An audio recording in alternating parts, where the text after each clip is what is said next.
What's going on, Packer fans? Happy Friday. Welcome into an all-new episode of the Pack-A-Day podcast. I'm your host, Andy Herman. You can follow me on Twitter at AndyHermanNFL. You can follow the podcast at Pack-A-Day Podcast. Make sure to subscribe if you have not already. Thursday night football did not exactly go according to plan. Packers basically get their teeth punched in 34-20, and if we're being totally honest, the score was not really indicative of the type of game that was.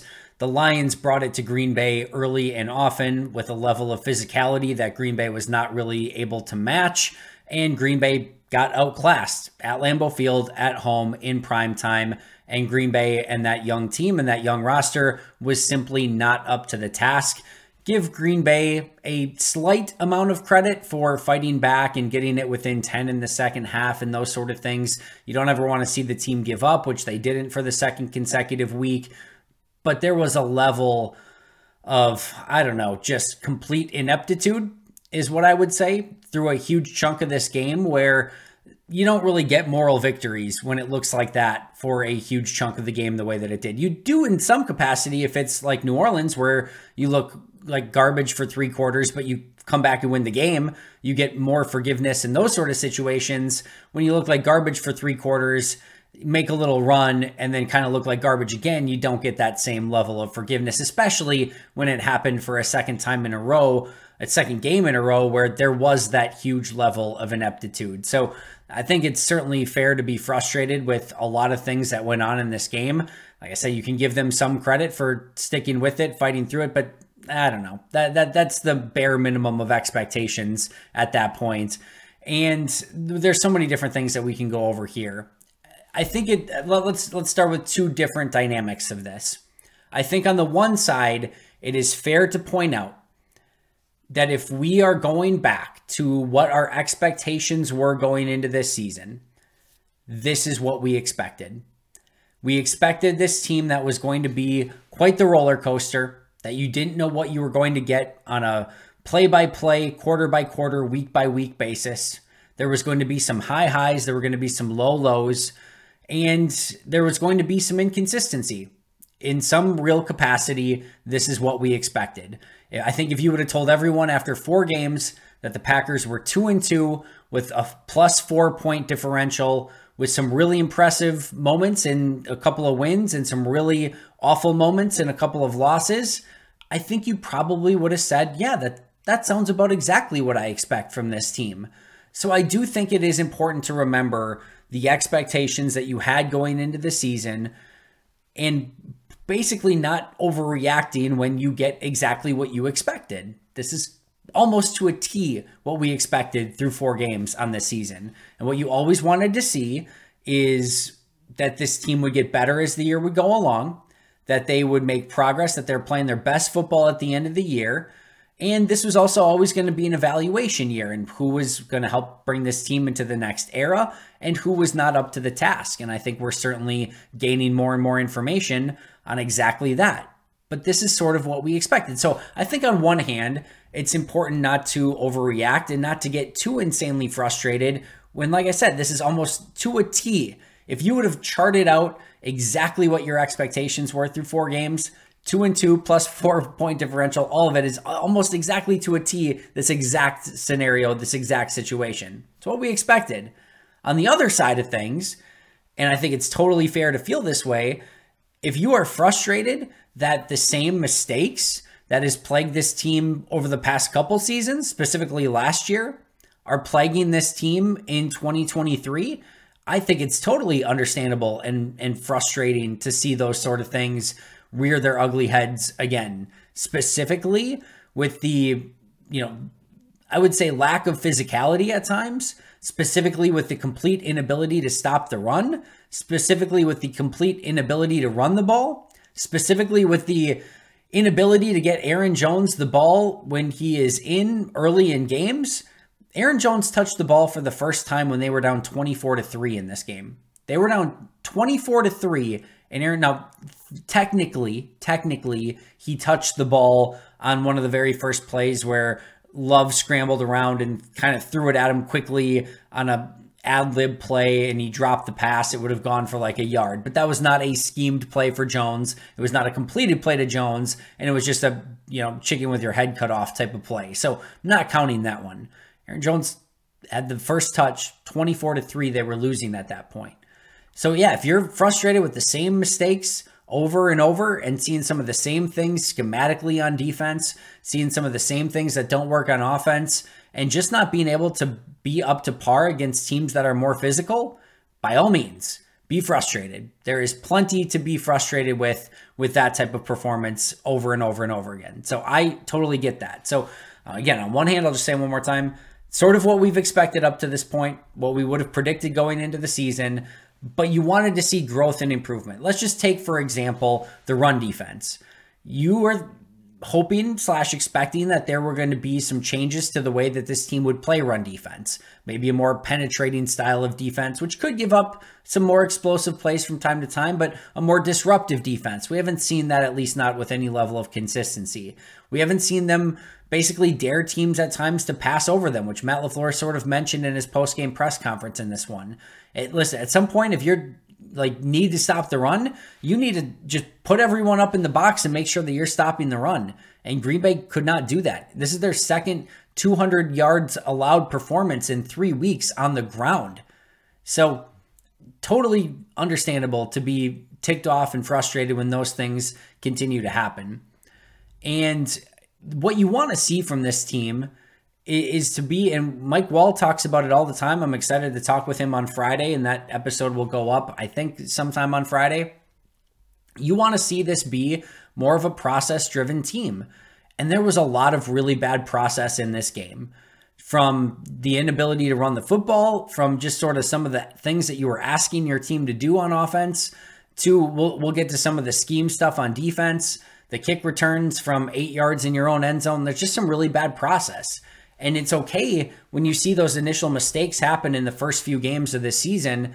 When it's happening in game 4 and after you've already seen those same mistakes, that becomes a little bit more concerning. So let's start we could go in a variety of different directions. I'll be honest, I'm recording this at 2:40 in the morning and just trying to go through and put together all of the thoughts that I want to get to in a real cognizant order, I don't even know, because there's so many different things to talk about. But I want to start with the difference in running games, because if this continues to happen in any real way, things are going to get worse before they get better.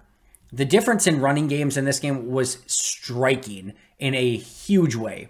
The Lions, 43 carries, 211 yards on the ground. That's just rushing. 43 carries, 211 yards. The Packers, 12 carries for 27 yards. Just sit on that for a second. 12 carries for 27 yards on the ground.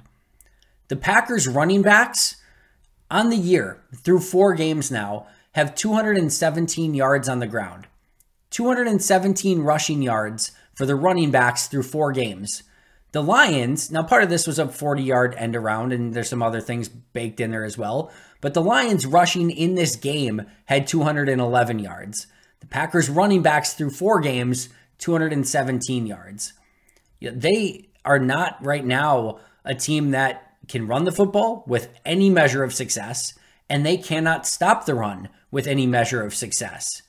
That is a recipe for disaster for any team, but specifically a young team like Green Bay with a first-time starting quarterback.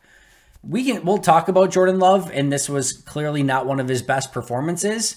You can only ask this guy at this point of his career to do so much. You have to be able to run the football. And I think the really disappointing thing here is you knew going in, this is not, you don't have just an MVP quarterback that can, rescue you at any given moment. And Jordan's had some really solid moments through 4 weeks, but you have to be able to run the football to help him out a little bit. 12 carries, 27 yards ain't it. And we'll talk about this in just a moment as well. I do understand that just handing off for the sake of handing off and running into a Lions defense that's really good against the run, when your running game is beyond abysmal, I understand that just keep calling runs for the sake of calling runs doesn't make much sense. But you just have to figure out something different then. And by the way, And we've talked about this before when these sort of situations have happened.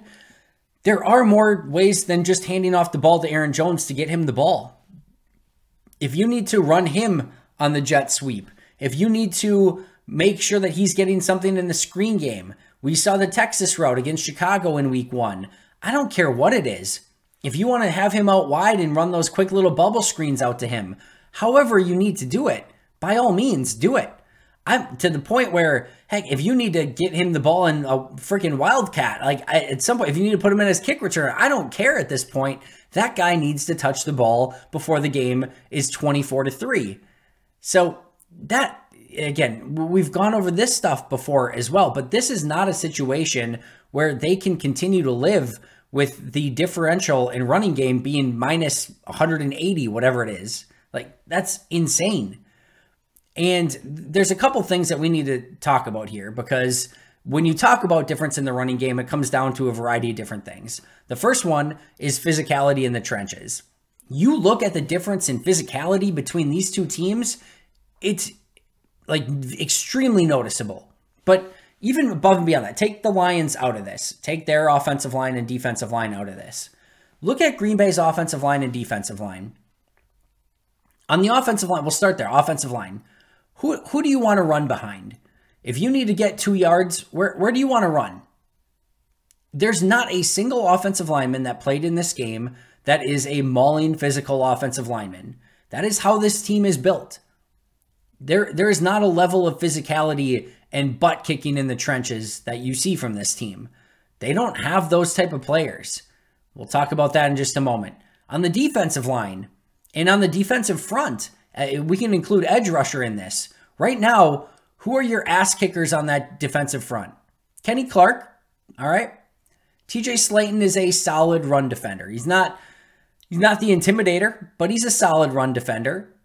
It's not Colby Wooden. It's not Carl Brooks. It's not Devontae Wyatt. It's not Justin Hollins. It's not Kingsley Enagbare. Rashawn Gary at times can be that guy, but he wants to get after the quarterback if we're being totally real. He wants those sacks. He wants those big tackles for losses. He's not the biggest, most physical, dominating, player when it comes to run defense. Preston Smith, mostly okay against the run, but at this stage of his career, he's not a big intimidator, if you will. There's just not that guy. Quay Walker's flying around, but he's not the, I'm going to blow up the fullback and go make the play sort of guy. And certainly Isaiah McDuffie is not that. So you just don't have those type of players in the trenches. So that becomes a bit of a problem for just sort of a team building standpoint. You also have, let's talk about run defense for a moment. I posted this play on Twitter.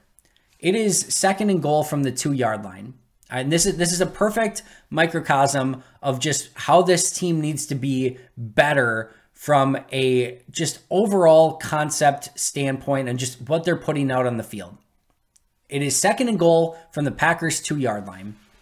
And the Lions have the ball. They come out in 11 personnel. They come out in 11 personnel with 2 yards to go before the end zone. They're on the Packers 2-yard line. I want to say that one more time. 2 yards to go. 2nd and 2. 2nd and goal from the 2. And they come out 11 personnel, and what does Green Bay do? They come out in nickel defense because it's 11 personnel. They want to match up corner on corner, 2 safeties, 2 linebackers, 2 edge rushers, 2 defensive linemen. That is their nickel personnel that they use against 11 personnel. 11 personnel, for those unfamiliar, 1 running back, 1 tight end, 3 wide receivers. So it makes sense. They're in 11, you come out in nickel. That is normally what you do. However, they're at the 2-yard line. They have 5 offensive linemen and a tight end lined up tight. Their wide receivers and stuff are kind of coming into, and it's more of a tight condensed formation. But even besides that, you got 5 offensive linemen and a tight end on the line. 2 yards to go. I'll say it one more time. And you've got 2 defensive linemen, 2 edge rushers that are there to hold up against those 6 players. You've got your 2, off-ball linebackers and Keyshawn Nixon that are kind of creeping in. You got your safeties a little bit closer to the box. But at the main point of attack, right in the middle, you've got 2 defensive linemen, which is really tough because they can start double teaming and doing some things. And then you've got those 2 edge rushers. So That probably in and of itself, when they are in more of a goal line situation, probably not ideal. At minimum, I'm probably taking one of my linebackers out and putting on an extra defensive lineman, something. I just need a little bit more beef up front where they're not going to be able to move me quite as easily. That's the first issue. But let's just take that to the side for a moment. Let's say you do want to go nickel in that situation. And I'll say it one more time. I understand the desire to go nickel there because you have 3 wide receivers out on the field and a running back. So your normal situation is to go nickel. Okay, so you're going to go nickel. You have to have different packages within your packages. What I mean by that is if you're going to go nickel there, you need to go more of a heavy nickel package. You can't just go light nickel because they're going to run it right down your freaking throat. Which, by the way, spoiler alert, is exactly what they did. They ran it. It was the easiest 2-yard touchdown you will ever see in your life because Green Bay stood no chance to stop that running play. When Matt LaFleur talks at the post-game press conference of making sure that they're putting players in a position to be successful, that ain't it.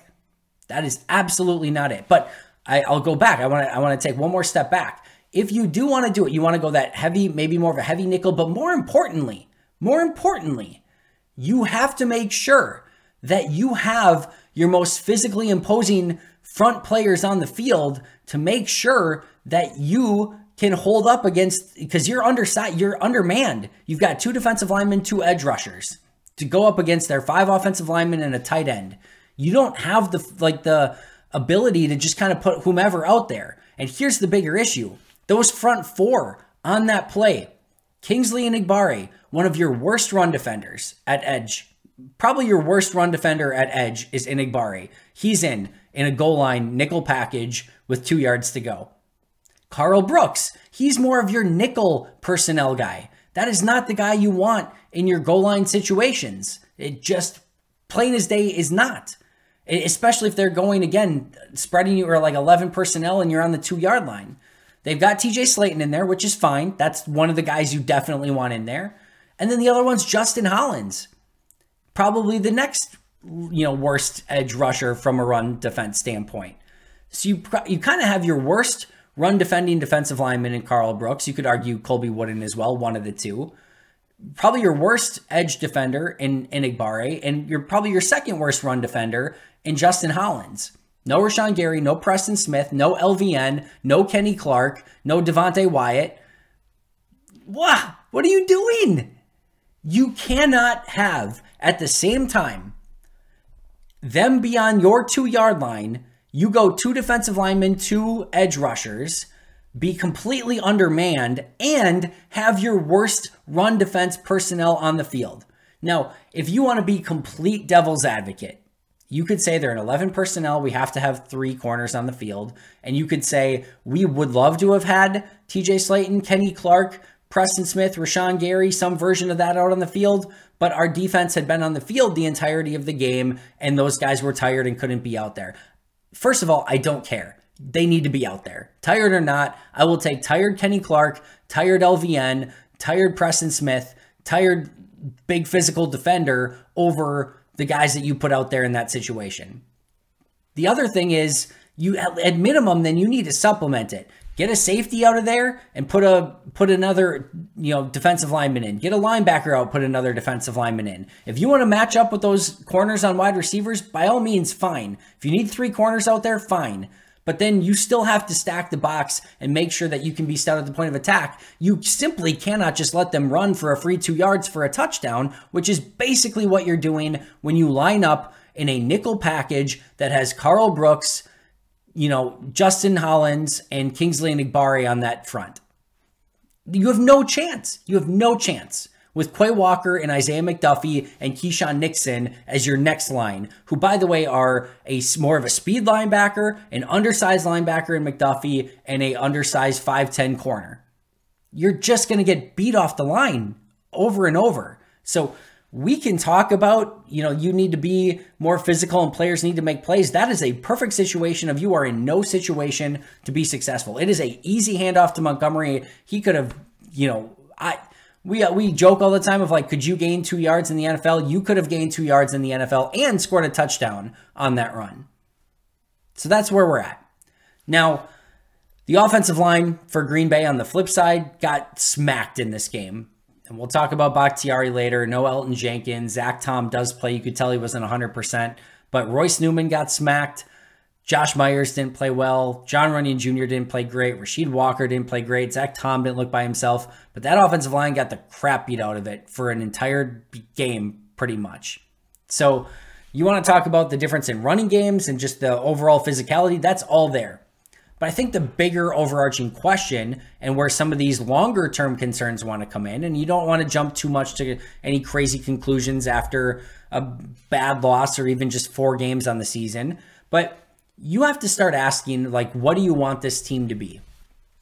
Because from a roster building standpoint, this is more of a finesse offensive line and a finesse offense and a finesse defensive line and a finesse defense. That's who this team is. And I've said before, I'll say it again, it's tough to have your cake and eat it too. It's tough to find players who are both extremely physical and, dominant against the run and quick enough and fast enough to play the passing game, whatever, however you want to define it. Or on the offensive side, have guys that are dominant run blockers and are awesome at pass protection.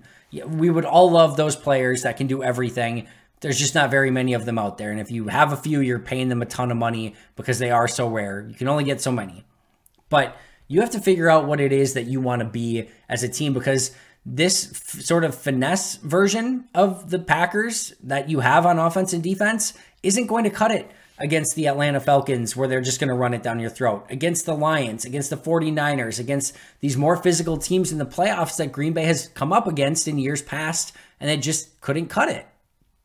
So what I would like to see is physicality in the trenches, bigger, stronger in the trenches, offensive line, defensive line, edge position players, and a little bit more of the assholes. Let's just put it that way. I need some assholes on the offense and defensive line.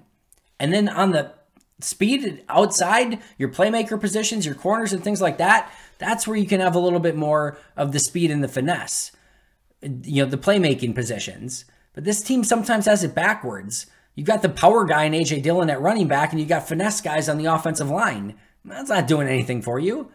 You've got more of a physical cover, and I love Rasul Douglas. He's a really good player, but you've got kind of like Rudy Fords and the Rasul Douglases that are more the physical type of players. I'm kind of okay with more, speedy, athletic players on the outside, but I need those big physical players on the inside in the trenches. Sometimes it feels like this team sort of has it backwards. And if you are going to be a finesse team, if you are going to be more of the speed team, you want to catch teams off guard, it is even more important that from a coaching standpoint and a scheme standpoint, you even have better attention to detail. And it doesn't seem like Green Bay has that. They're not hitting their landmarks. They're not getting to their spots. The technique is all sloppy. The pad level's bad. All of it's just, ugh. That can't be the case if you are going to try to be a more finesse team along the offense and defensive lines. You have to have everything be picture perfect, and it's not even close to that. It is ugly. So this team right now, from a roster building, scheme, physicality, all of it standpoint, attention to detail, it's just not blending together. And that is, I think, more of your long-term concern. Can you get by against some lesser teams, your Chicagos? Can you pull one over at home against the Saints when they were up 17 and maybe let their foot off the pedal a little bit? Maybe, yeah, probably. But are you going to be able to compete with some of the best teams? No. And yes, it's early. This is a young team. They have the opportunity to get better, but I do think it's fair to start questioning some of these things about development, process, scheme, attention to detail, roster building. What type of team do you want to put on the field in Green Bay, Wisconsin at Lambeau Field? Because right now, it's not a physical enough team on either side of the ball to hang with some of these teams that are like the Detroit Lions, who are now 4-0 in their last 4 games against Green Bay. Some damning statistics in this one. At one point, the Lions had 27 points and the Packers had 18 yards of offense. 27 points for Detroit, 18 total yards of offense for Green Bay at one point in this game. Their start of the offense for Green Bay in this one, 3 plays, 0 yards field goal on the turnover from Rudy Ford, 3 plays, negative 11 yards punt, 3 plays, 7 yards punt, 1 play, 0 yards interception, 3 plays, 3 yards punt. 13 plays, -1 yard, 3 points credited to the defense for the Rudy Ford interception. Brutal, brutal stuff from the offense. At the 2-minute warning of the first half, kudos to Rob Domofsky for tweeting this one out. At the 2-minute warning of the first half, Lions had 268 yards. The Packers had 15. Lions had 14 first downs. The Packers had 1, which was due to penalty. Passer rating, Goff was 86.1. Jordan Love, sorry, not Jared Love. That'd be a combination of the two. Jordan Love, 8.8. They just got their butts kicked, like completely. And again, they came back a little bit in the second half, but far too little, far too late.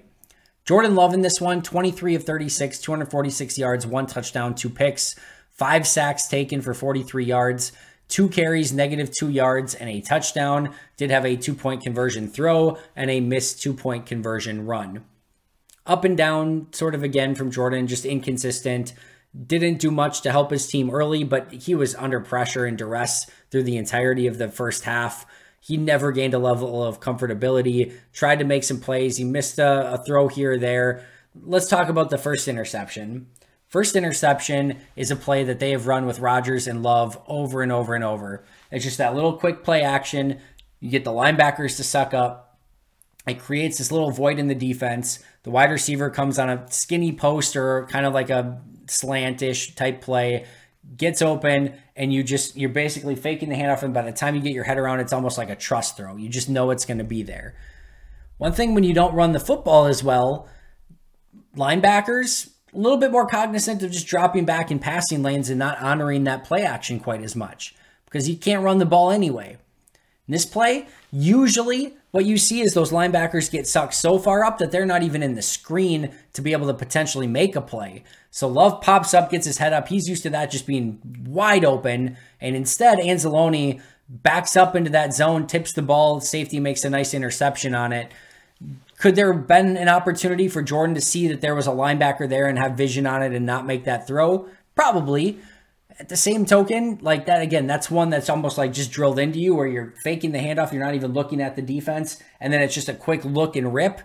It happens so fast. And it just that there's never a linebacker there in that gap. So it's tough to anticipate that. But nice job by the Lions for having it scouted and Anzalone for getting his hands up in the passing lane and the safety for making a nice reactionary interception. But that's a little bit of a hang with him. Couple, like I said, inaccurate throws. The second interception is just it's a mistiming.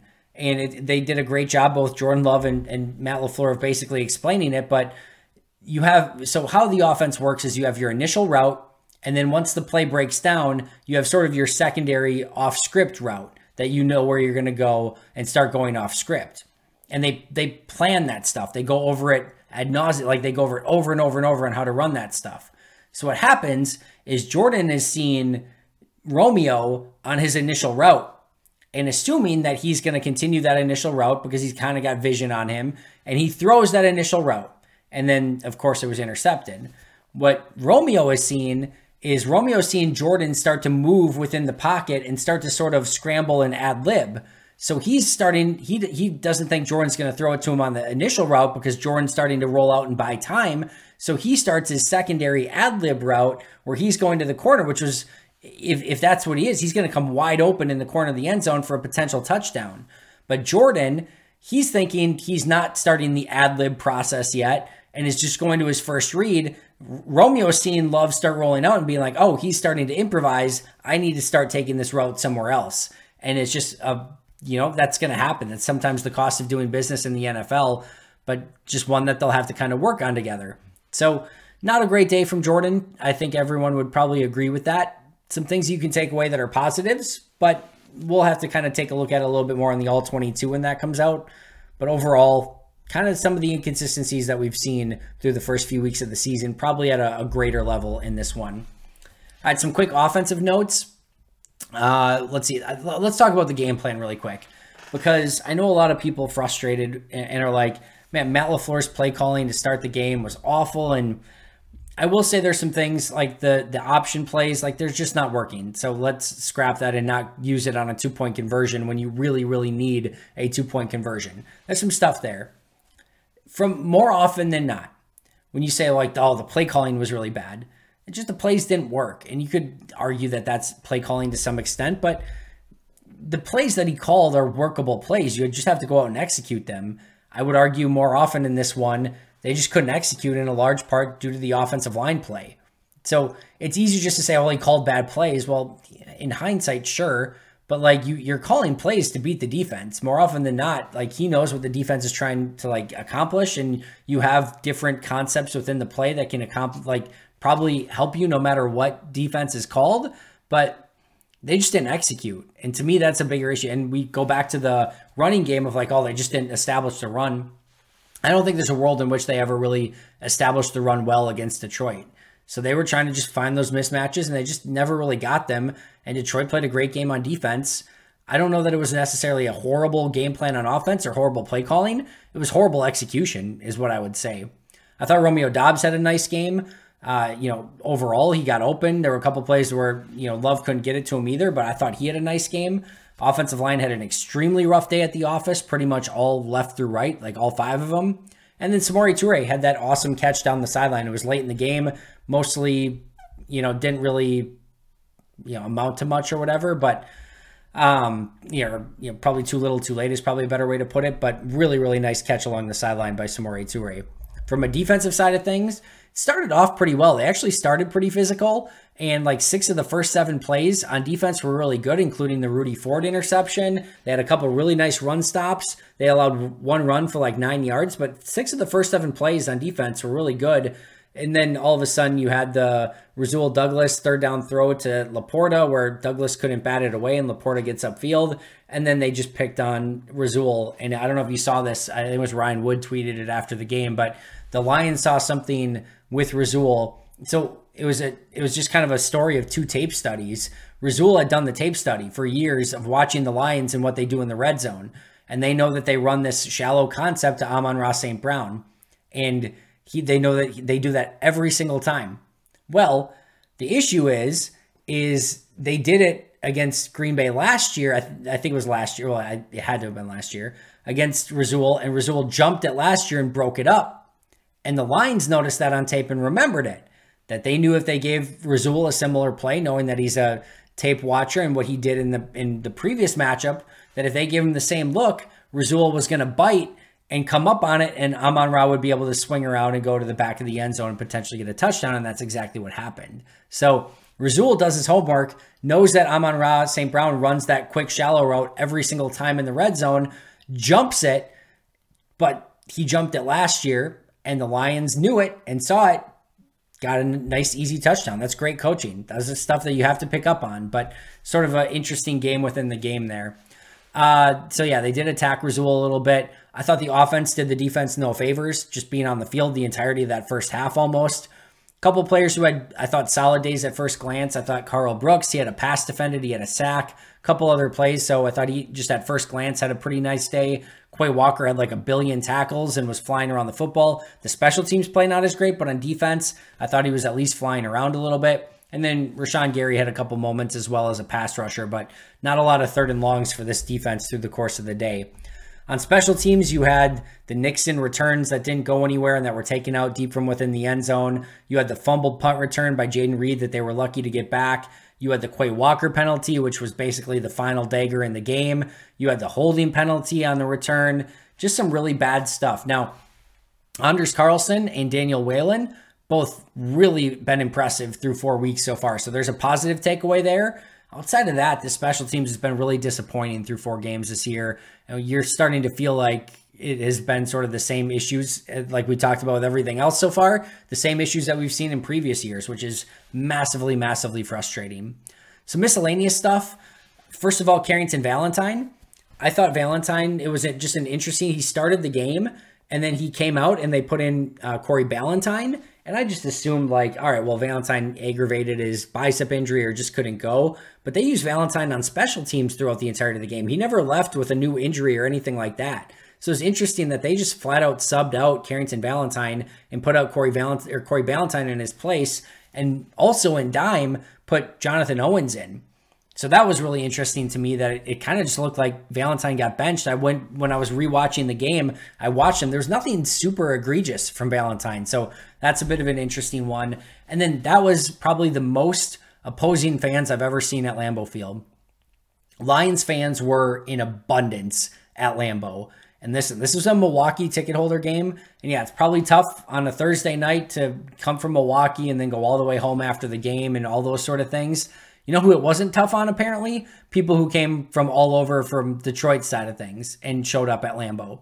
So frustrating to see so many opposing fans, especially when you've got a season ticket holder list that's 1 billion people long that would love to go to a Packer game. To see that stadium filled with as much blue as it was, like I said, that was the most opposing fans I've ever seen at Lambeau. So kudos to the Lions fans for showing up, but brutal from a Packer fan standpoint that many people sold their tickets to Lions fans and that there was that much blue in that stadium.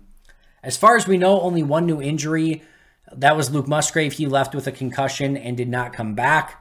However, we did get word early in the day on David Bakhtiari that he had a scope earlier this week and is set to have another surgery that, per Ian Rappaport, is going to knock him out the remainder of this season. And they are looking to potentially be ready for 2024. That opens up a whole nother can of worms. That's a nightmare. But looks like David Bakhtiari probably not going to play again this year. A brutal update on Bach. You're just hoping that he was going to be able to come back and play through it. That ended up not being the case. Looked really good against Chicago, out the past 3 games, and now is going to be out, looks like the remainder of this year. Matt LaFleur would not confirm that, said he didn't want to talk about it again, which I think is crappy because, as I've said before, it's one thing if this was the status quo, meaning, it was just a week to week and everyone just asked about it every single week. He literally had a new scope done and is on IR. So it's a fair question to ask about and whatever. But yeah, inactives on the day were Malik Heath, Zane Anderson, Elton Jenkins, Jair Alexander, Anthony Johnson Jr., Brenton Cox, and Devondre Campbell. So those are your inactives. Jair not able to go due to the injury. He was questionable going in. All the other questionables were able to play. We knew about Jenkins, Devondre, and Zane Anderson ahead of time. We also knew Bakhtiari would be out. Malik Heath, Brenton Cox, and Anthony Johnson Jr., your only healthy scratches. Heath made sense. Wicks wasn't getting down, moving down with Watson coming back. Your decision, you were only going to go with 5 wide receivers, so your decision was Toure or Heath, and Toure probably a little bit more of a special teams asset there.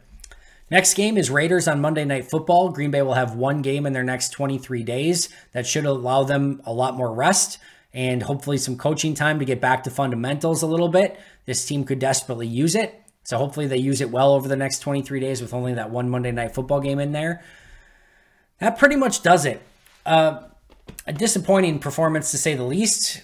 We knew there'd be days like this, but it doesn't make it any easier to digest. And I think the really tough thing is you're seeing a lot of the same mistakes that this team has had over the past, especially with, in the Matt LaFleur era. Do I think it's going to be better than what it has been these past majority of the past 2 weeks? I do. I think a lot of players can play a lot better than what they have, and I think we're going to see that moving forward. I do think this time off will serve Green Bay well, and hopefully they can come out against the Raiders on Monday Night Football, pick up a win, move to 3-2 going into their bye week. Their schedule's not too tough the remainder of the way, but they need to play a much better brand of football. I think they will, but this is a tough one to watch, tough one to rewatch the tape of. We'll watch the All-22 tomorrow and break down all of that. But yeah, other than that, disappointing to say the least, but one of those days. And I do think this team will be young and resilient to bounce back from it and get better as time goes on. Shout out to all the All-Pro and Hall of Fame members here on the Pack-A-Day podcast. Most Hated Minnesotan, PJ Wynn, John Wild, Shea Bradad, Arnoldo Espinoza, Jennifer Wright, Boom Handle, and Donald Lee. Appreciate you guys a ton. If you haven't checked out Pack-A-Day memberships yet, make sure to do so. Otherwise, make sure to subscribe. Give that review 5 stars on Spotify, Apple Music, or Apple Podcasts, wherever you're listening. That's going to do it for me today. 3:11. You're probably watching me on YouTube, seeing my eyes start drifting to sleep. I need to get some sleep. Going to break down the All-22 on Friday. Going to talk to Mike Wall on Friday. You're not going to want to miss those. But until next time, and as always, go Pack Go.